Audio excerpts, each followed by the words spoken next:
Nah, ini ada rumus untuk menentukan orientasi. Ini kan didapat Siap. dari sensor akselerometer, kemudian juga magnetometer.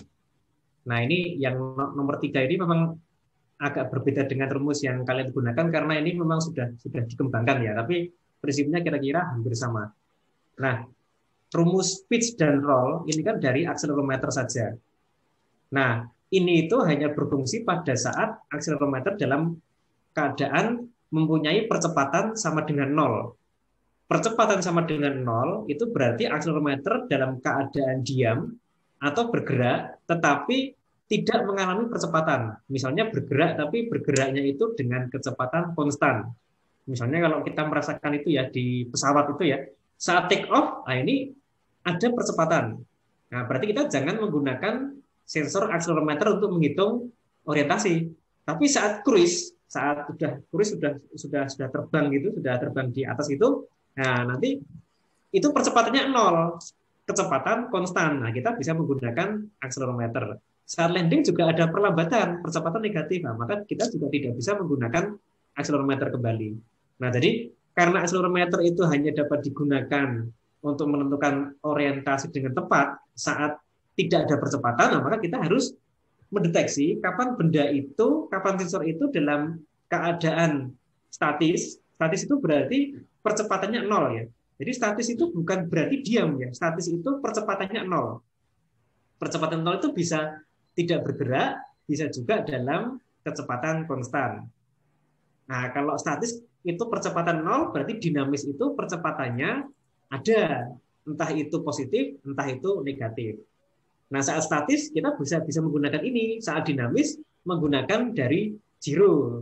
Giro itu nanti didapat dari kecepatan sudut, kemudian dipropagasikan menjadi sudut. Nah, sekarang untuk mendeteksi dinamis atau statis, nah itu bisa menggunakan beberapa cara. Nah, cara yang sudah dipelajari dan juga sudah digunakan di itu ya skripnya Ari Roma itu menggunakan kovarian. Nah, kovarian ini berarti dia itu mendeteksi kovarian nilai akselerasi, kovarian dari nilai percepatan. Kalau percepatannya itu apa? Nol, ya berarti kovariannya mendekati nol mestinya ya kalau nol terus gitu ya. Tapi kalau percepatnya itu naik atau turun, nah itu berarti nanti kovariannya pasti juga naik. Nah ini nanti mungkin dapat dilihat dari grafik kovarian nanti bisa seperti itu. Atau mungkin saya perlihatkan mungkin grafiknya ya. Ya ini contohnya ini. Nah ini contoh grafiknya seperti ini. Ini merupakan varian dari akselerometer. Jadi akselerometer kan ada tiga sumbu X, Y, Z. Nah, dicari varian tapi varian berjalan ya. Jadi maksudnya varian berjalan itu kan kalau kita misalnya mendeteksi di sini ya. Nah, ini sampai di sini, nah ini kan dia yang dihitung itu kan varian dari percepatan dari data percepatan sini sampai sini misalnya. Nah, jadi dia menghitung varian data percepatan saat ini hingga beberapa waktu ke belakang, hingga beberapa waktu sebelumnya gitu. Nah, ini. Nah, ini contohnya seperti ini. Ini saat sensor itu diam, variannya kecil. Karena akselerometer itu kan tidak ada percepatan. Hanya ada noise tapi kecil sekali. Nah, saat nanti sensornya digerakkan, nah ini variannya naik. Variannya naik, naik, naik ini ya. Ini saat digerakkan. Saat diam lagi, kecil lagi gitu kan. Saat digerakkan, naik lagi. Nah, dengan melihat fenomena seperti ini, kita kan bisa menentukan suatu ambang batas, threshold-nya. Threshold-nya dicarinya bagaimana? Ada yang menggunakan kovarian saat diam, ya boleh aja menggunakan kovarian saat diam. Ada yang threshold itu langsung ditentukan, nilainya sekian, ya boleh saja. Karena kenapa? Kalau kalau threshold itu ditentukan dari kovarian saat diam, nah, maka nilainya dapat kita gunakan untuk beberapa sensor. Contoh, sensor A itu kovariannya cenderung kecil, nah, maka dia harus mengukur saat diam dulu itu berapa. Sensor B cenderung besar, nah, saat diam dia kita ukur dulu. Nah, gitu. Tapi kalau kita juga boleh menentukan threshold-nya itu langsung fix saja 0,2. Kenapa? Karena saya tetap menggunakan sensor ini saja. Ya boleh aja. Nah, nanti kalau menggunakan sensor lain, nanti mungkin berubah itu threshold-nya. Nah, tapi karena kalau nanti percobaannya menggunakan sensor yang sama, kita juga boleh menentukan threshold-nya itu tetap langsung kita tentukan fix gitu ya. Nah, fix-nya itu berapa? Nanti tergantung dari percobaan. Contoh kalau ini misalnya ada fix-nya itu tertentu, ya udah ini berarti ini dari percobaan itu memang seperti itu.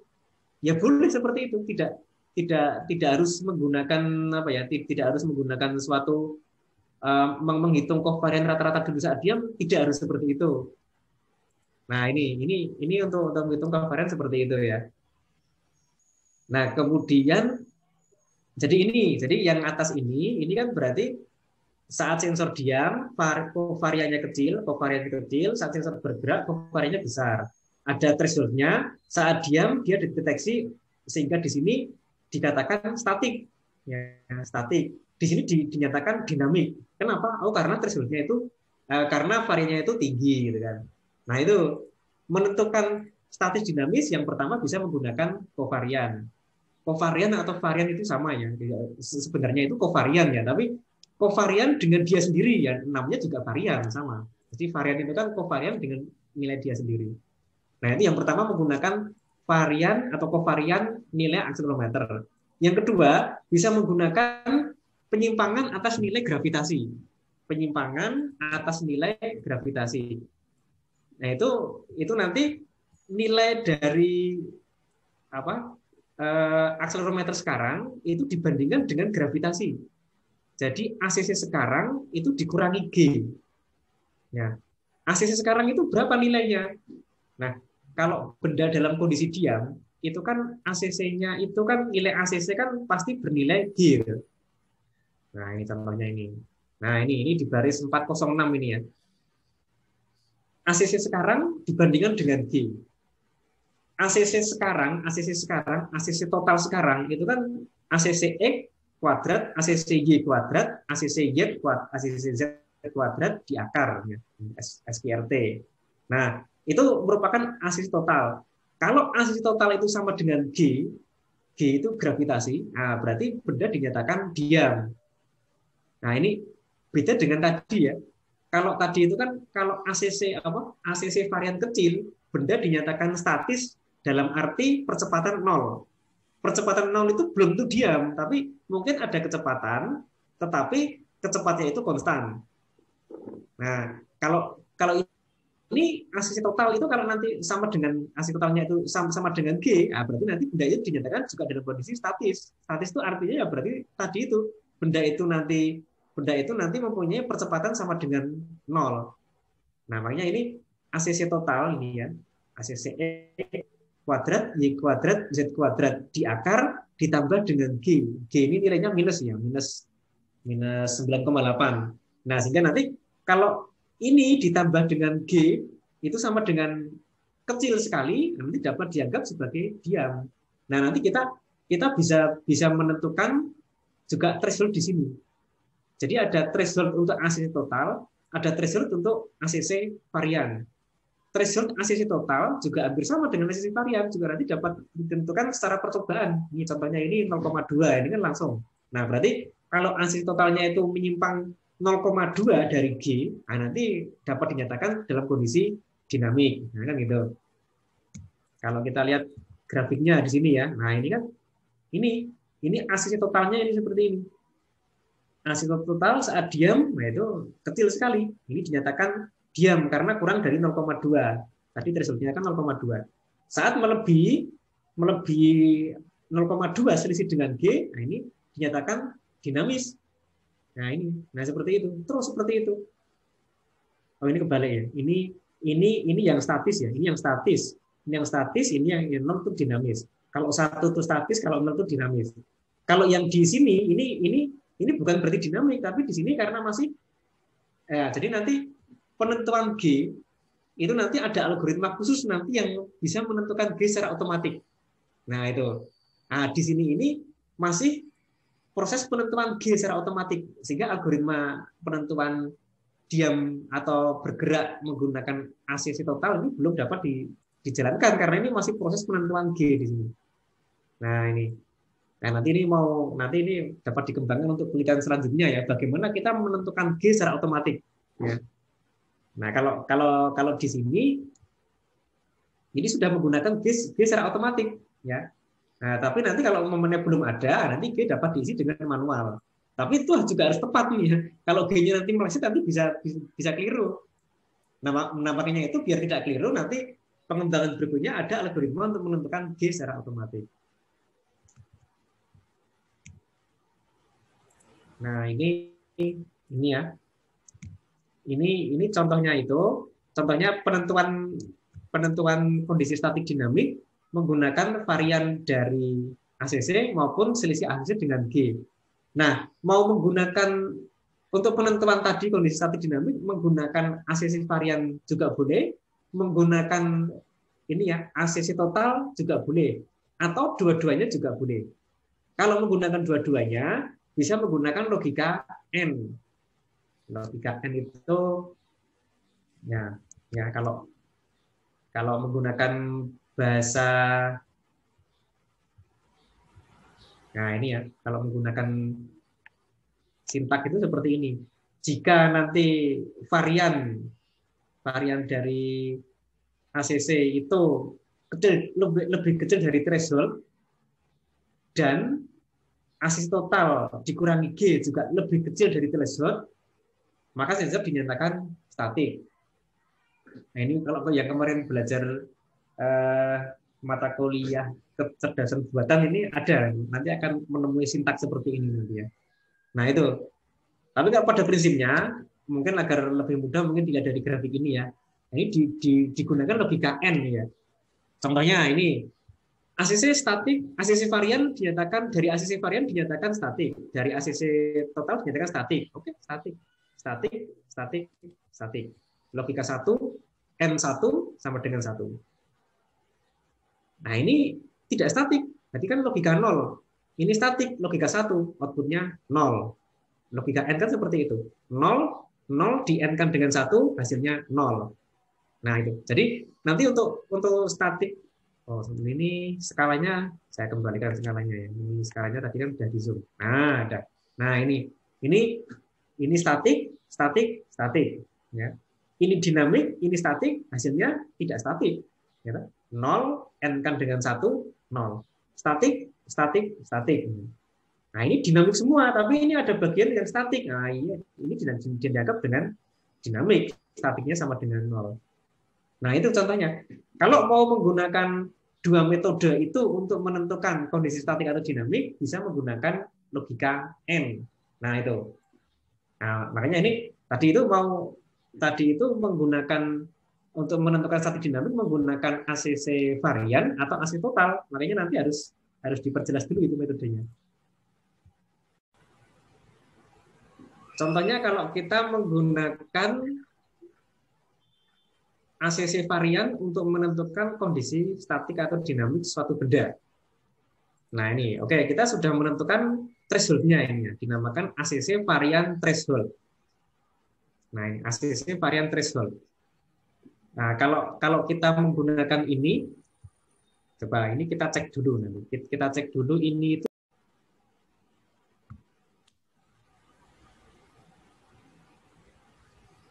Nah ini ya, nilainya 0,11 ini ya. Nilainya 0,11. Jadi ini kan langsung ditentukan fix gitu ya. Boleh seperti itu. Mau ditentukan menggunakan varian saat statis, boleh. Mau fix juga boleh. Kalau fix berarti kita hanya menggunakan sensor yang sama, jangan ganti sensor. Kalau ganti sensor nanti harus kita set ulang lagi gitu kan. Nah, tapi menggunakan fix prinsipnya boleh saja, jadi masalah. Nah, tadi kan 0,11. Nah, sekarang berarti kalau nanti variannya itu lebih kecil dari 0,11, dia dinyatakan sebagai statik, gitu kan. Nah, sekarang kalau kita lihat grafiknya di sini, 0,11 kan di sini ya, kecil sekali di sini ya, 0,11. Nah, ini ya. Ya, kira-kira. Ya, oke. Berarti kalau ACC varian itu lebih kecil dari 0,11 dinyatakan statik, kalau lebih besar dari 0,11 dinyatakan dinamik. Nah, kalau kita menggunakan satu macam threshold, nah itu nanti kondisi statik dinamik itu nanti bisa on off ya, bisa statik dinamik. Kenapa? Karena suatu saat mungkin ACC variannya itu naik turun di dekat 0,11. Nah, contohnya ini kan ACC variannya ini kan naik turun lagi naik lagi ya, ini nanti bisa kondisinya bisa dinyatakan dalam kondisi statik dinamik gitu kan. Nah, kan bolak-balik gitu kan. Nah, kalau bolak-balik itu kan nanti dikhawatirkan bisa terjadi fluktuasi pada penghitungan orientasi. Nah, untuk itu thresholdnya itu dibuat dua macam thresholdnya. Dua macam bagaimana? Nah, kalau kita lihat di sini ini kan ACC threshold itu digunakan untuk menentukan kondisi statik. Ya. Tapi untuk kondisi dinamiknya itu tidak ACC threshold tapi 1,4 kali ACC threshold. Itu kondisinya baru dinyatakan dinamik. Jadi saya ulangi, untuk menyatakan statik itu harus lebih kecil dari 0,11. Ini tadi kan ACC threshold kan 0,11. Tapi kalau untuk dinamik, nanti harus lebih besar dari 0,11 kali 1,45. Katakanlah 0,15 gitu ya katakanlah ya. Nah, ini nanti bisa mencegah grafik statik dinamik itu kondisinya on off gitu ya. Jadi untuk mencegah terjadinya fluktuasi yang sangat besar. Contohnya ini. Nah, ini kalau kita lihat ini untuk menentukan statik itu lebih kecil dari 0,11.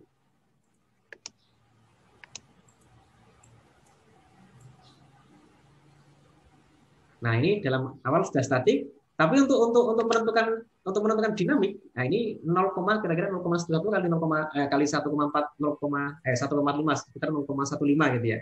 Nah, di bawah 0,15 baru kondisi apa?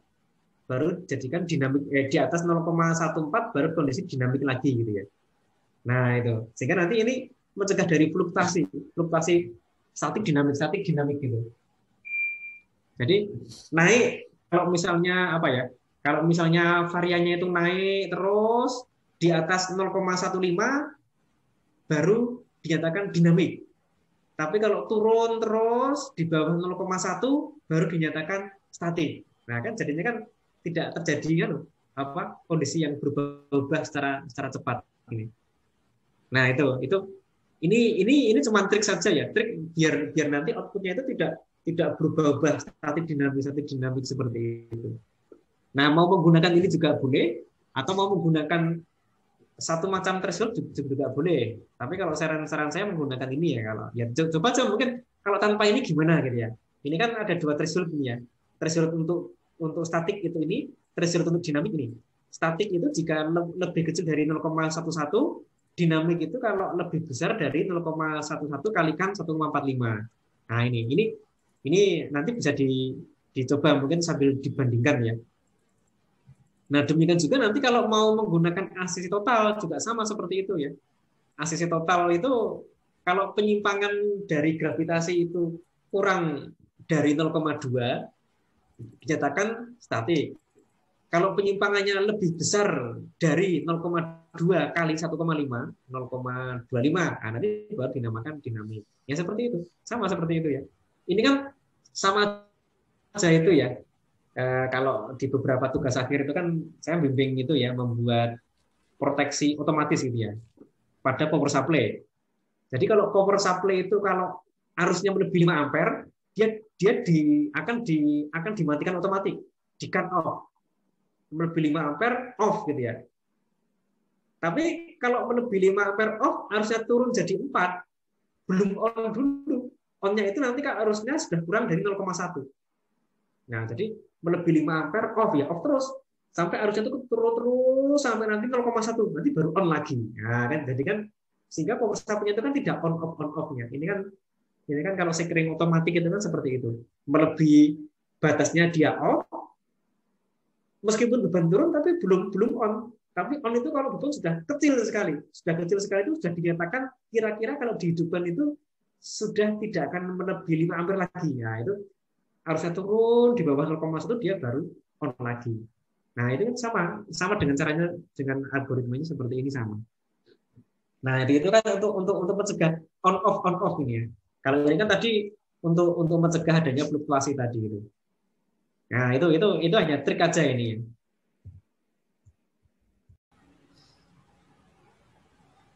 Kalman filter itu kan dia juga termasuk filter. Jadi kalau nanti kenapa menggunakan Kalman filter, kok tidak menggunakan yang lain mungkin ya? Yang lebih simpel itu menggunakan GH filter, yang menggunakan parameter alfa beta. Itu komputasinya lebih ringan, lebih cepat. Kenapa? Dan nanti juga mungkin ada filter yang lain, ada filter digital kan ada Butterworth, Chebyshev gitu ya. Nah, kenapa kok menggunakan Kalman filter? Kalman filter itu mempunyai keunggulan, yaitu dia itu bisa menggabungkan data. Jadi selain memberikan filter, bertindak sebagai filter LPF bagi data akselerometer maupun juga nanti giroskop, dia itu bisa menggabungkan data dari kedua sensor tadi itu. Nah, maka dia dapat berfungsi sebagai data fusion, penggabungan data. Nah, penggabungan data ini dapat kita berikan pembebotan yang default itu bisa. Dengan R sudah ditentukan, dengan key sudah kita tentukan, maka nanti Kalman akan menggabung data dari akselero, magneto, dan giroskop. Ya. Kalau XT ini kan, X prediksi state ini kan data dari giroskop. Nah, yang Z ini kan merupakan nilai pengukuran orientasi yang dihitung dari akselero sama giroskop. Nah, ini kan digabung di sini. Ini kan XK, ini kan XK nanti digabung dengan di sini. Ini dengan ZK. Nah, ZK ini bobotnya itu tergantung dari nilai K. Coba bayangkan kalau K-nya ini sama dengan 0. Kalau K sama dengan 0, maka state-nya itu sama dengan XK tadi. Berarti state yang didapat, orientasi yang didapat itu nanti sama dengan orientasi yang diprediksi dari sensor giroskop. Ya, kalau ini 0, ya berarti ini XK sama dengan XK min. Berarti kita menggunakan sensor giroskop 100%. Nah, kan gitu. Kalau K-nya ini bernilai ada suatu nilai, maka kita maka menggunakan orientasi itu dari giroskop plus dari akselerometer dan magnetometer.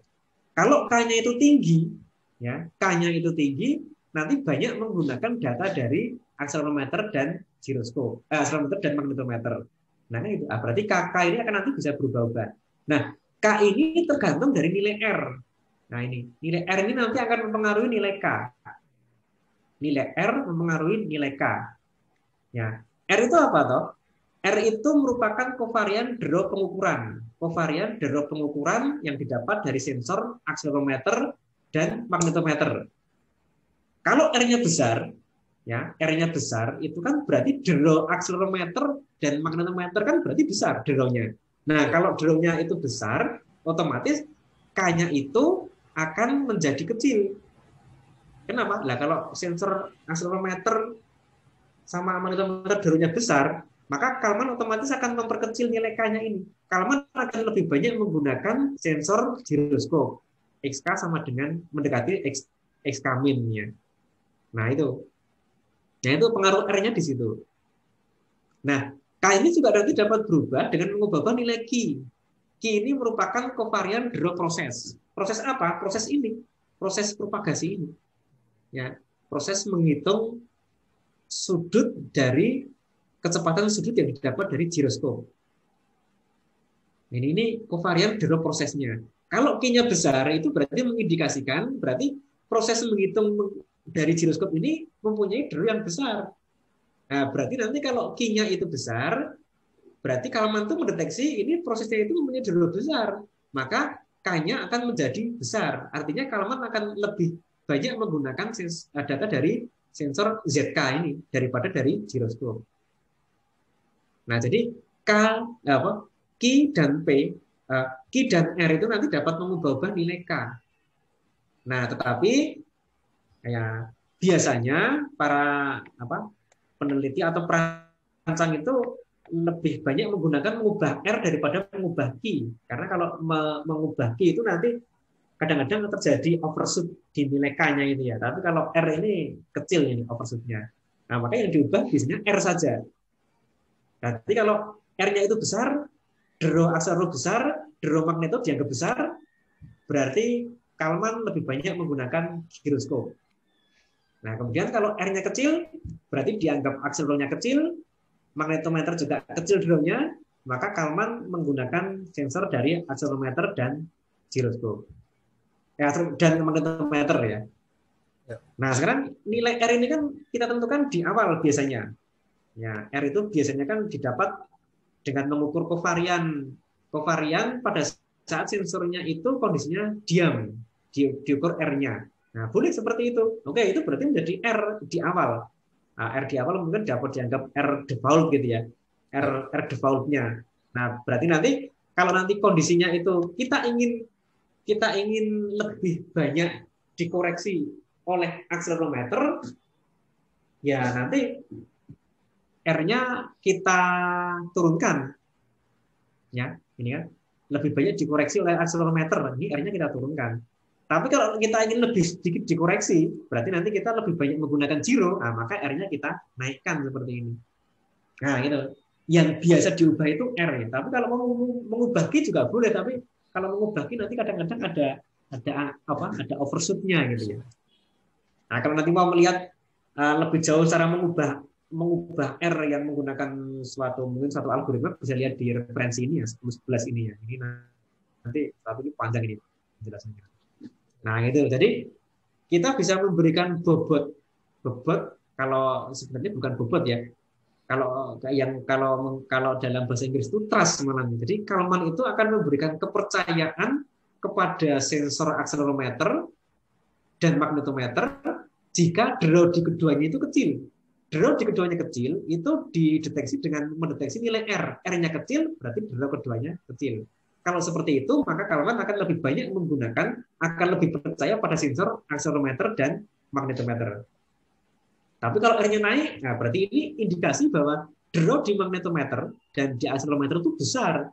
Maka Kalman tidak akan banyak menggunakan data dari sensor akselerometer dan magnetometer. Dia akan lebih percaya pada giroskop. Dia akan lebih menggunakan data dari giroskop. Maka prediksi orientasi dari giroskop akan sedikit dikoreksi oleh ZK. Nah, itu. Nah, kalau yang Mas Rafael tadi sudah menggunakan perubahan era, kalau sebenarnya kalau di beberapa algoritma atau mungkin di beberapa program yang saya sharekan itu malah tidak menggunakan R ya. Ada beberapa yang tidak menggunakan R itu, tapi langsung langsung dimatikan saja. Contohnya, ini kan malah tidak menggunakan R ya. Jadi ini propagasi giro menggunakan sudut Euler angle yang dimasukkan ke Kalman itu kan nanti mempunyai suatu kelemahan ya, yaitu pada saat sudut ionya itu mendekati 180 derajat atau pi gitu ya. Kenapa? Karena kalau nanti sudutnya itu dari 0 naik sampai pi, dia tidak akan meneruskan naik di atas pi, tapi dia naik tapi jadi min pi ya. Jadi kan ada semacam grafik yang terputus. Nah, itu sering disebut dengan gimbal lock gitu ya. Gimbal lock tulisannya. Nah, gimbal lock itu kalau dimasukkan ke Kalman, nah dia kan jadi error. Nah, untuk mengantisipasi ini, ya ini juga bisa sebenarnya menggunakan tadi itu mengubah R ya. Tapi ini kalau cara yang sederhana ya udah dimatikan saja Kalmannya ini. Jadi saat mendekati 180 derajat atau mendekati pi, Kalman tidak dieksekusi. Nah, ini sebenarnya cara yang sederhana deh. Tapi ini kalau pada kasus ini mungkin untuk sementara dapat digunakan. Nah, ini makanya tadi kalau yang Mas Sandi ini kalau nanti mau menggunakan ini nanti kalau bisa juga dibandingkan dengan punya Antrafik tadi. Punya Antrafik tadi bagaimana ketepatannya, kalau menggunakan cara seperti ini nanti bagaimana ketepatannya. Ya itu kira-kira seperti itu kira-kira ya, pengubahan nilai R itu dalam rangka untuk memberikan bobot kepada Kalman filter, apakah itu menggunakan proses propagasinya ataukah itu menggunakan hasil pengukurannya. Ini merupakan grafik Kalman gain.